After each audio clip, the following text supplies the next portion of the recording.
മുൻ അനുഭവങ്ങൾ ഉണ്ടായിട്ടില്ലെങ്കിലും ദുരന്ത സാധ്യതാ മുന്നറിയിപ്പുകൾ ഉണ്ടെങ്കിൽ അതെല്ലാവരും പാലിക്കാൻ തയ്യാറാകണമെന്ന് അഭ്യർത്ഥിക്കുകയാണ്.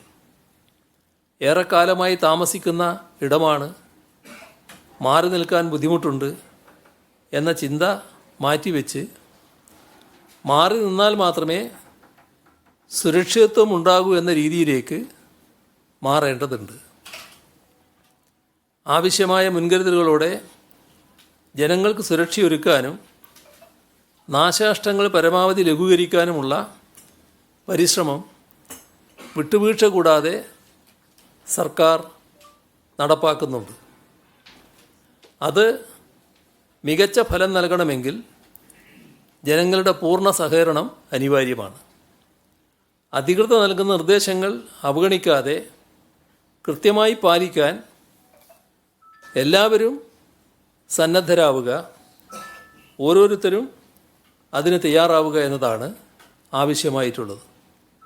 ചൂരൽമല മുണ്ടക്കൈ ഉരുൾപൊട്ടലിൽ മേപ്പാടി ഇലക്ട്രിക്കൽ സെക്ഷൻ്റെ പരിധിയിൽ വരുന്ന ഏകദേശം 3 കിലോമീറ്റർ ഹൈ ടെൻഷൻ ലൈനുകളും 8 കിലോമീറ്റർ ലോ ടെൻഷൻ ലൈനുകളും പൂർണ്ണമായി തകർന്നിട്ടുണ്ട്. 2 ട്രാൻസ്ഫോമർ ഒലിച്ചുപോയി. 3 ട്രാൻസ്ഫോമറുകൾ നിലംപൊത്തുകയും ചെയ്തിട്ടുണ്ട്. കൂടാതെ 2 ട്രാൻസ്ഫോമറുകൾ പരിധിയിൽ ആ ട്രാൻസ്ഫോമർ പരിധിയിൽ ലൈനുകൾക്ക് സാരമായ കേടുപാടുകൾ കണ്ടെത്തിയിട്ടുണ്ട്.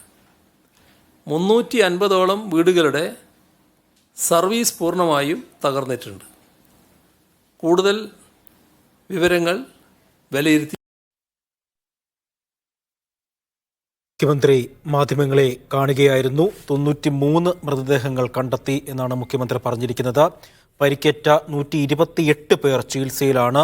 ഒട്ടേറെ പേർ ഒഴുകിപ്പോയി. വൈദ്യുതി ബന്ധം പുനഃസ്ഥാപിക്കുന്നതിനുള്ള നടപടികൾ വൈദ്യുതി വകുപ്പ് സ്വീകരിച്ചു വരുന്നുണ്ട്.